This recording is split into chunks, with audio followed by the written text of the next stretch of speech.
ಜೈ ಶ್ರೀರಾಮ್. ರೀಪೋಸ್ ಅರ್ಪಿಸುವಂತಹ ಚಕ್ರವ್ಯೂಹ ಕಾರ್ಯಕ್ರಮಕ್ಕೆ ಸ್ವಾಗತ. ನಾನು ಸೌಮ್ಯ ಸನಾತನಿ.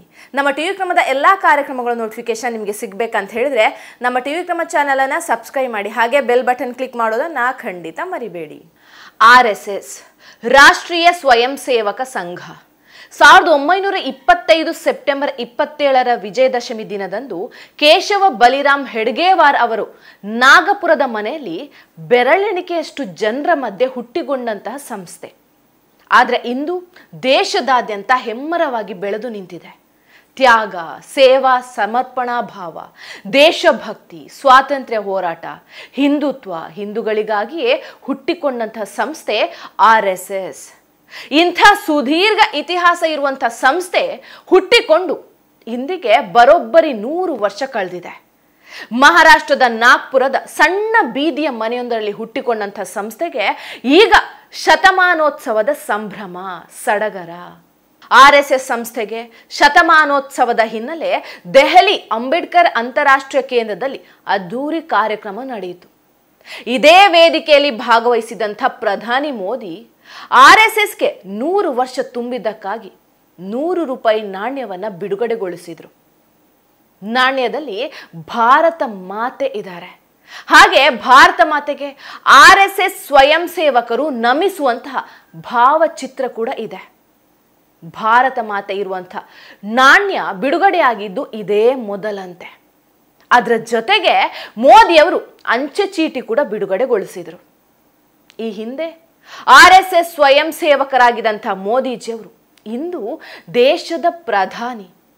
ಜೀವನ ರೂಪಿಸಿದಂಥ RSS ಬಗ್ಗೆ ಮೋದಿಜಿ ಹೃದಯ ತುಂಬಿ ಮಾತಾಡಿದರು. RSS ಅನ್ನ ಚೈತನ್ಯವನ್ನ ಹತ್ತಿಕ್ಕಲು ಮತ್ತು RSS ವಿರುದ್ಧ ಆರೋಪಗಳನ್ನು ಹೊರಿಸಲು ಅನೇಕ ಪ್ರಯತ್ನ ನಡೆದಿದೆ. ಸುಳ್ಳು ಪ್ರಕರಣ ದಾಖಲಿಸಿ ನಿಷೇಧ ಕೂಡ ಹೇರಿದ್ರು. ಆದರೂ ಕೂಡ RSS ಎಂದಿಗೂ ಸೇಡಿನ ಉದ್ದೇಶದಿಂದ ಹೋರಾಡಿಲ್ಲ. ಅದರ ಜೊತೆಗೆ ಸ್ವಾತಂತ್ರ್ಯ ಹೋರಾಟದಲ್ಲಿ ಸಂಘ ಬ್ರಿಟಿಷರ ದೌರ್ಜನ್ಯಗಳ ವಿರುದ್ಧ ಹೋರಾಡಿದೆ. RSS ಏಕೈಕ ಹಿತಾಸಕ್ತಿ ಯಾವಾಗಲೂ ರಾಷ್ಟ್ರದ ಮೇಲಿನ ಪ್ರೀತಿ ಅಂತ ಪ್ರಧಾನಿ ಮುಕ್ತ ಕಂಠದಿಂದ ಮಾತಾಡಿದರು. साथियों, संघ जब से अस्तित्व में आया, संघ के लिए देश की प्राथमिकता ही उसकी अपनी प्राथमिकता रही है. इसलिए जिस कालखंड में जो बड़ी चुनौती देश के सामने आई, संघ ने उस कालखंड के अंदर अपने आप को झोंक दिया. संघ उससे जूझता रहा. Repos Super Offer. Repos Bumper Offer. Repos mattress ಅನ್ನು ಖರೀದಿಸಿ ಸ್ಮಾರ್ಟ್ ಟಿವಿಯನ್ನು ಉಚಿತವಾಗಿ ಪಡೆಯಿರಿ. Repos mattress. आजादी की लड़ाई के समय देखें तो परम पूज्य डॉक्टर हेडगेवार जी समेत अनेक कार्यकर्ता ने स्वतंत्रता आंदोलन में हिस्सा लिया. डॉक्टर साहब कई बार जेल तक गए.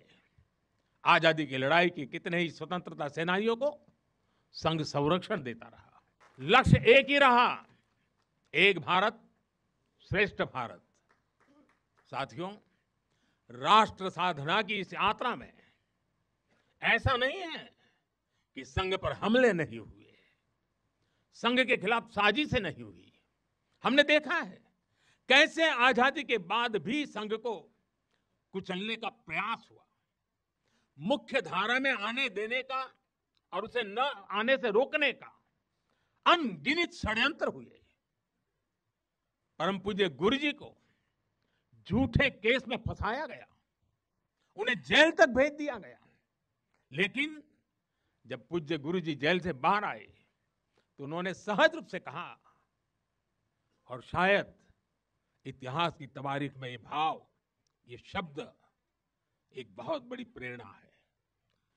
तब परम पूज्य गुरु जी ने बहुत सहजता से कहा था, कभी कभी जीभ दांतों के नीचे आकर दब जाती है, कुचल भी जाती है, लेकिन हम दांत नहीं तोड़ देते.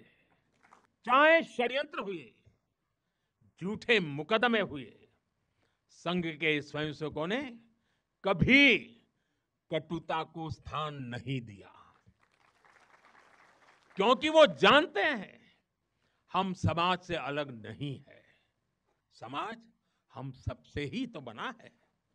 जो अच्छा है वो भी हमारा है, जो कम अच्छा है वो भी हमारा है। ವೀಕ್ಷಕರೇ, RSS ಸಂಸ್ಥೆ 1925ರಿಂದ 2025ರವರೆಗೆ ಸಂಘ ಪರಿವಾರದ್ದು ಎಂಥ ಗ್ರೇಟ್ ಜರ್ನಿ ಅಂತೀರಾ. ಬೆರಳಿಣಿಕೆಯಷ್ಟು ಜನರಿಂದಾಗಿ ಶುರುವಾಗಿ ಇವತ್ತು ಕೋಟಿಗಟ್ಟಲೆ ಸ್ವಯಂ ಸೇವಕರಿಂದ ತುಂಬಿ ತುಳುಕ್ತಾ ಇದೆ. ಅಂದಿನಿಂದ ಇಂದಿನವರೆಗೂ ದೇಶ ಸೇವೆಯನ್ನೇ ಗುರಿಯಾಗಿಸಿಕೊಂಡು ನಿಸ್ವಾರ್ಥದಿಂದ ಕೆಲಸ ಮಾಡ್ತಿರುವಂಥ ವಿಶ್ವದ ಏಕೈಕ ಸಂಘಟನೆ ನಮ್ಮ RSS. ಮಾತೃಭೂಮಿ ಸೇವೆಯನ್ನ ಗುರಿಯಾಗಿಸಿ ಸಮರ್ಪಣಾ ಭಾವದಿಂದ ಕೆಲಸ ಮಾಡಿದ್ರು ಕೂಡ ರಾಜಕೀಯ ದ್ವೇಷದಿಂದ 3 ಬಾರಿ ನಿಷೇಧ ಹೇರಿದ್ರು. ಎದೆಗುಂದದೆ ಬ್ಯಾನ್ ಮಾಡಿದವರಿಂದಲೇ ಗೌರವ ಪಡ್ಕೊಂಡ ಸಂಸ್ಥೆ ಅಂದ್ರೆ ಅದು RSS. ವೀಕ್ಷಕರೇ, ನಿಮ್ಮ ಮಾಹಿತಿಗಾಗಿ ಹೇಳ್ತೀನಿ, ಈ ದೇಶದಲ್ಲಿ ದೇಶ ಸೇವೆಯನ್ನೇ ಅಜೆಂಡಾ ಮಾಡ್ಕೊಂಡಂಥ ಸಂಸ್ಥೆಗೂ 3 ಬಾರಿ ನಿಷೇಧ ಹೇರಿದ್ದಾರೆ. ನೀವು ನಂಬಲೇಬೇಕು. ಒಂದು, ಗಾಂಧೀಜಿ ಹತ್ಯೆ ಬಳಿಕ ನಾಥೂರಾಮ್ ಗೋಡ್ಸೆಗೂ RSSಗೂ ಸಂಪರ್ಕ ಇದೆ ಅಂತ ಶಂಕೆ ಮೇಲೆ 1948ರಲ್ಲಿ 1 ವರ್ಷ ನಿಷೇಧ ಹೇರಿದ್ರು.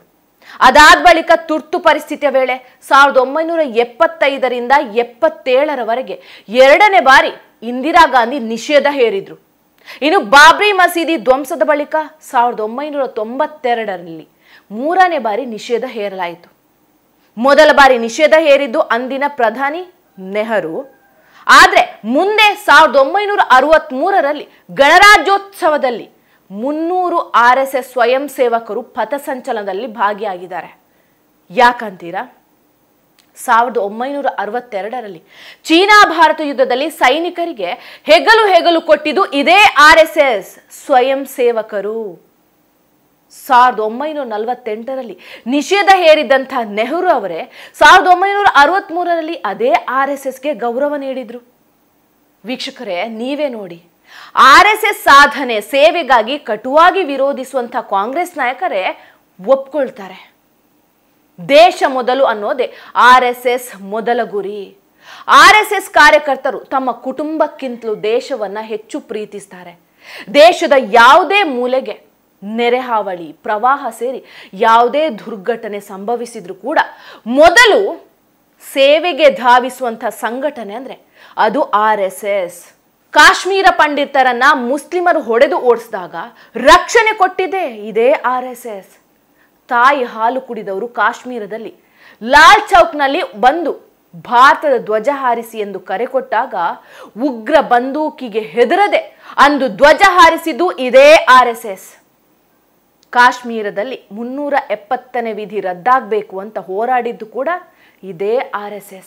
ಮಂದಿರ ವಹಿ ಬನಾಯೆಂಗೆ ಅಂತ ಅಂದು ಅಯೋಧ್ಯೆಯ ಭವ್ಯ ಮಂದಿರಕ್ಕಾಗಿ ರಕ್ತ ಹರಿಸಿ ಜೀವ ಕೊಟ್ಟಿದ್ದು ಕೂಡ ಇದೇ RSS. ಸಂಘ ಕೇವಲ ಒಂದು ಕ್ಷೇತ್ರದಲ್ಲಿ ಮಾತ್ರ ಕೆಲಸ ಮಾಡ್ತಿಲ್ಲ. ಪ್ರಮುಖವಾಗಿ ಜಾತಿಗಳನ್ನ ಬದಿಗೊತ್ತಿ ದೇಶದಾದ್ಯಂತ ಹಿಂದೂಗಳನ್ನ ಒಗ್ಗೂಡಿಸುವಂತ ಕೆಲಸ ಮಾಡ್ತಾ ಇದೆ. ಶಿಕ್ಷಣ ಕ್ಷೇತ್ರದಲ್ಲಿ ಸಂಘ ಅತ್ಯಂತ ಮಹತ್ವದ ಪಾತ್ರ ವಹಿಸಿದೆ. ತಾಲೂಕು, ಜಿಲ್ಲೆಯ ಹಳ್ಳಿಗಳಲ್ಲೂ ಕೂಡ ರಾಷ್ಟ್ರೋತ್ಥಾನ ಶಿಕ್ಷಣ ಸಂಸ್ಥೆಯನ್ನ ತೆರೆದು ಬಡ ಮಕ್ಕಳಿಗೆ ಶಿಕ್ಷಣ ಒದಗಿಸುವ ಕೆಲಸ ಮಾಡ್ತಾ ಇದೆ. ವಿದ್ಯಾರ್ಥಿಗಳಲ್ಲಿ ನೈತಿಕ ಮೌಲ್ಯ ಬೆಳೆಸುವ ಜೊತೆಗೆ ದೇಶಾಭಿಮಾನ ಮೂಡಿಸುವಂತ ಕೆಲಸ ಮಾಡ್ತಾ ಇದೆ. ಆರೋಗ್ಯ ಕ್ಷೇತ್ರದಲ್ಲಿ ಉಚಿತ ವೈದ್ಯಕೀಯ ಶಿಬಿರಗಳು, ಕಣ್ಣು ಶಸ್ತ್ರಚಿಕಿತ್ಸಾ ಶಿಬಿರಗಳು, ರಕ್ತದಾನ ಶಿಬಿರಗಳು ಮುಂತಾದವುಗಳನ್ನ ಹಮ್ಮಿಕೊಳ್ಳಲಾಗುತ್ತೆ. ಸ್ವಯಂ ಸಹಾಯ ಗುಂಪುಗಳ ಮೂಲಕ ಮಹಿಳೆಯರಿಗೆ ಹೊಲಿಗೆ, ಕೈಗಾರಿಕೆ, ಉದ್ಯಮ ತರಬೇತಿ ನೀಡಲಾಗ್ತಾ ಇದೆ. ಗ್ರಾಮಾಭಿವೃದ್ಧಿ ಯೋಜನೆಗಳಡಿ ಶುದ್ಧ ಕುಡಿಯುವ ನೀರು, ವಸತಿ ಸೌಲಭ್ಯಗಳ ಅಭಿವೃದ್ಧಿಗೂ ಪ್ರಾಮುಖ್ಯತೆ ನೀಡಲಾಗಿದೆ. ಹಸುಗಳ ರಕ್ಷಣೆಗೆ ಗೋಶಾಲೆಗಳನ್ನು ಸ್ಥಾಪಿಸಿ ಭಾರತೀಯ ಪರಂಪರೆಯಾದ ಗೋ ಸಂರಕ್ಷಣೆಯ ಕಾರ್ಯವನ್ನ ಮುಂದುವರಿಸ್ತಾ ಇದೆ. ಇದೆಲ್ಲದರ ಜೊತೆ ಆತ್ಮನಿರ್ಭರ ಭಾರತಕ್ಕಾಗಿ RSS ಕೆಲಸ ಮಾಡ್ತಾ ಇದೆ. ಸ್ವದೇಶಿ ವಸ್ತುಗಳನ್ನ ಬಳಸೋಣ, ದೇಶ ಉಳಿಸೋಣ ಅಂತ ಜನಾಂದೋಲನವನ್ನೇ ಹಮ್ಮಿಕೊಂಡಿದೆ. RSS ಕೇವಲ ಸಂಘಟನೆ ಮಾತ್ರ ಅಲ್ಲ, ಇಡೀ ದೇಶದ ಶಕ್ತಿ. ಹಳ್ಳಿಗಳಲ್ಲೂ RSS ಶಾಖೆ ನಡೆದಿದೆ. ಕೋಟ್ಯಾಂತರ ಕಾರ್ಯಕರ್ತರಿದ್ದಾರೆ. ಸಾವಿರಾರು ಶಾಖೆಗಳು ನಿತ್ಯ ನಡೆದಿದೆ. ಜೊತೆಗೆ RSS ರಾಜಕೀಯ ಪಕ್ಷವಾಗಿ ಭಾರತೀಯ ಜನತಾ ಪಾರ್ಟಿ ಇದೆ. ಅಷ್ಟೇ ಅಲ್ಲ, ವಿಶ್ವ ಹಿಂದೂ ಪರಿಷತ್, ಬಜರಂಗ ದಳ, ಅಖಿಲ ಭಾರತ ವಿದ್ಯಾರ್ಥಿ ಪರಿಷತ್, ಸ್ವದೇಶಿ ಜಾಗರಣ ಮಂಚ್, ವನವಾಸಿ ಕಲ್ಯಾಣ ಆಶ್ರಮ, ರಾಷ್ಟ್ರೀಯ ಸಿಖ್ ಸಂಘ, ಹಿಂದೂ ಯುವ ವಾಹಿನಿ, ಭಾರತೀಯ ಕಿಸಾನ್ ಸಂಘ, ಭಾರತೀಯ ಮಜ್ದೂರ್ ಸಂಘ, ಮುಸ್ಲಿಂ ರಾಷ್ಟ್ರೀಯ ಮಂಚ್ ಕೂಡ ಇದೆ. ವೀಕ್ಷಕರೇ, ಇಂದಿನ ಪ್ರಧಾನಿ ನರೇಂದ್ರ ಮೋದಿ ಕೂಡ RSS ಕಾರ್ಯಕರ್ತರು. ಮೋದಿ ಮಾತ್ರ ಅಲ್ಲ, ಕೇಂದ್ರ ಸಂಪುಟದ 70% ಸಚಿವರು ಕೂಡ RSS ಹಿನ್ನೆಲೆ ಉಳ್ಳವರು. ದೇಶಕ್ಕಾಗಿ ಜನ್ಮ ತಾಳಿದಂಥ RSS ಈ ದೇಶಕ್ಕೆ 2 ಪ್ರಧಾನಿಯನ್ನ ನೀಡಿದೆ. ಒಬ್ರು ನರೇಂದ್ರ ಮೋದಿ, ಮತ್ತೊಬ್ರು ಸ್ವರ್ಗೀಯ ಅಟಲ್ ಬಿಹಾರಿ ವಾಜಪೇಯಿ. ವೀಕ್ಷಕರೇ, ಬಿಜೆಪಿ ಬಹುತೇಕ ಸಂಸದರು, ಶಾಸಕರು ಕೂಡ RSS ಕಾರ್ಯಕರ್ತರೇ ಆಗಿರ್ತಾರೆ. ದೇಶದಲ್ಲಿ ಒಟ್ಟು 4,000ಕ್ಕೂ ಅಧಿಕ ವಿಧಾನಸಭಾ ಕ್ಷೇತ್ರಗಳಲ್ಲಿ ಸಾವಿರಾರು ಶಾಸಕರು ಕೂಡ RSS ಹಿನ್ನೆಲೆ ಉಳ್ಳವರೇ ಇದ್ದಾರೆ. ದೇಶದಲ್ಲಿ NDA ಮೈತ್ರಿಕೂಟ 20 ರಾಜ್ಯಗಳಲ್ಲಿ ಅಧಿಕಾರದಲ್ಲಿ ಇದೆ. ಈ ರಾಜ್ಯಗಳ ಬಹುತೇಕ ಮುಖ್ಯಮಂತ್ರಿಗಳು ಕೂಡ RSS ಹಿನ್ನೆಲೆ ಉಳ್ಳವರು. ಇದು RSSನ ಶಕ್ತಿ ಮತ್ತು ಸಾಮರ್ಥ್ಯವನ್ನು ತೋರಿಸುತ್ತೆ. ಅದೆಷ್ಟೋ ಸಂಘಟನೆಗಳು ದೇಶ ದ್ರೋಹದ ಕೆಲಸ ಮಾಡ್ತಾ ಪದೇ ಪದೇ ಬ್ಯಾನ್ ಆಗಿ ಅದೇ ಸಂಘಟನೆಗೆ ಹೊಸ ಹೆಸರು ಇಟ್ಟು ಮತ್ತೆ ಅದೇ ದರಿದ್ರ ಕೆಲಸಗಳನ್ನು ಮಾಡ್ತಾ ಇದೆ. ಇಂಥ ಸಂದರ್ಭದಲ್ಲಿ ರಾಷ್ಟ್ರೀಯ ಸ್ವಯಂ ಸೇವಕ ಸಂಘ ಮಾತ್ರ ವರ್ಷದಿಂದ ವರ್ಷಕ್ಕೆ ಕಾರ್ಯಕರ್ತರ ಸಂಖ್ಯೆ ಹೆಚ್ಚಿಸಿಕೊಳ್ತಾ ಇದೆ. ದೇಶ ಸೇವೆಯಲ್ಲಿ ಯಾವುದೇ ರಾಜಿ ಮಾಡಿಕೊಳ್ಳದೆ ಇವತ್ತು 100 ವರ್ಷಗಳನ್ನು ಮುಗಿಸಿರೋದು ಭಾರತೀಯರ ಪಾಲಿಗೆ, ಅದರಲ್ಲೂ ಹಿಂದೂಗಳ ಪಾಲಿಗೆ ಹೆಮ್ಮೆಯ ವಿಷಯ. ಭಾರತದಲ್ಲಿ ಮಾತ್ರ ಅಲ್ಲ, ಇಡೀ ವಿಶ್ವದಲ್ಲೇ RSSನಂತೆ 100 ವರ್ಷ ಪೂರೈಸಿದ ಒಂದೇ ಒಂದು ಸಂಘಟನೆ ಯಾವುದೂ ಇಲ್ಲ. RSS ಶಾಖೆಗಳು ಸಂಸ್ಕಾರ ಕಲಿಸುವಂತಹ, ದೇಶ ಪ್ರೇಮ ಬೆಳೆಸುವಂತಹ ಕೇಂದ್ರಗಳಾಗಿದೆ. ಅಷ್ಟೇ ಅಲ್ಲ, RSS ಸಂಸ್ಥೆಯನ್ನ ಉತ್ತಮ ನಾಯಕರನ್ನ ರೆಡಿ ಮಾಡುವಂಥ ಫ್ಯಾಕ್ಟರಿ ಅಂದ್ರೂ ತಪ್ಪಾಗಲಾರದು. RSS ಗೀತೆಯಲ್ಲಿ ದೇಶ ಮೊದಲು ಅನ್ನೋ ಅರ್ಥ ಇದೆ. ಇಂಥ ದೇಶ ಪ್ರೇಮ ಇರುವಂಥ ಸಂಘಟನೆ RSS ಕಂಡ್ರೆ ಕಾಂಗ್ರೆಸ್ ನಾಯಕರು ಉರಿದು ಬೀಳ್ತಾರೆ. ಈ ಹಿಂದೆ ವಿಧಾನಸಭೆಯಲ್ಲಿ DCM DK ಶಿವಕುಮಾರ್ ಅವರು ವಿಪಕ್ಷಗಳಿಗೆ ಟಕ್ಕರ್ ಕೊಡಲೆಂದೇ RSS ಗೀತೆ ಹಾಡಿದ್ರು. ಆ ಗೀತೆಯಲ್ಲಿ ಏನಿದೆ? ಈ ಮಾತೃಭೂಮಿಗೆ ನನ್ನ ನಮನ ಅಂತ ಇದೆ. ಆದರೆ ಕಾಂಗ್ರೆಸ್ ನಾಯಕರು ಹೇಗೆಲ್ಲ ವಿರೋಧ ಮಾಡಿದ್ರು ಅಂದರೆ ಕೊನೆಗೆ DKಶಿ ಕ್ಷಮೆಯಾಚನೆ ಮಾಡಬೇಕಾಯಿತು. ಕಾಂಗ್ರೆಸ್ ನಾಯಕರಿಗೆ ದೇಶ ಪ್ರೇಮ ಇರುವಂಥ RSS ಮೇಲೆ ಅದೇಕೆ ಅಷ್ಟು ಕೋಪ ಇದೆಯೋ ಗೊತ್ತಿಲ್ಲ. RSS ವಿರೋಧ ಮಾಡುವಂಥ ಕಾಂಗ್ರೆಸ್ ನಾಯಕರೇ, ನೀವು ಒಂದು ಇಂಥ ದೇಶ ಪ್ರೇಮ ನಿಸ್ವಾರ್ಥವಾಗಿ ಕೆಲಸ ಮಾಡುವಂಥ ಸಂಸ್ಥೆಯನ್ನ ಕಟ್ಟಿ ನೋಡಿ. ಒಂದು ಮಾತ್ರ ಸತ್ಯ, ಯಾರು ವಿರೋಧ ಮಾಡಲಿ ಸ್ವಾಗತ ಮಾಡಲಿ, RSS ಮಾತ್ರ ತನ್ನ ಧ್ಯೇಯ ವಾಕ್ಯದಂತೆ ಹೆಜ್ಜೆ ಹಾಕ್ತಾ ಇದೆ, ಮುಂದೆಯೂ ಹಾಕತ್ತೆ, ಹಾಕ್ತಲೇ ಇರುತ್ತೆ. RSSನಂತಹ ದೇಶ ಪ್ರೇಮಿ ಸಂಘಟನೆ 100 ಅಲ್ಲ 1000 ವರ್ಷ ತನ್ನ ಸೇವೆ ಮುಂದುವರಿಸಲಿ ಅಂತ ಹಾರೈಸೋಣ. ನಮಸ್ತೆ ಸದಾ ವತ್ಸಲೆ ಮಾತೃಭೂಮೆ ತ್ವಯಾ ಹಿಂದೂ ಭೂಮೆ ಸುಖಂ ವರ್ಧಿತೋಹಂ. Repos Super Offer. Repos Bumper Offer. Repos mattress ಅನ್ನು ಖರೀದಿಸಿ ಸ್ಮಾರ್ಟ್ ಟಿವಿಯನ್ನು ಉಚಿತವಾಗಿ ಪಡೆಯಿರಿ. Repos mattress. ಟಿವಿ ವಿಕ್ರಮ, ದೇಶ ನಿಮ್ಮ ಕೈಯಲ್ಲಿ. ಈ ಕಾರ್ಯಕ್ರಮ ನಿಮಗೆ ಇಷ್ಟ ಆಗಿದ್ದಲ್ಲಿ ಲೈಕ್, ಶೇರ್ ಹಾಗೂ ಕಮೆಂಟ್ ಮಾಡಿ. ಟಿವಿ ವಿಕ್ರಮದ ಕಾರ್ಯಕ್ರಮಗಳನ್ನು ನಿರಂತರವಾಗಿ ವೀಕ್ಷಿಸಲು ಸಬ್ಸ್ಕ್ರೈಬ್ ಮಾಡಿ, ಬೆಲ್ ಐಕನ್ ಒತ್ತಿ.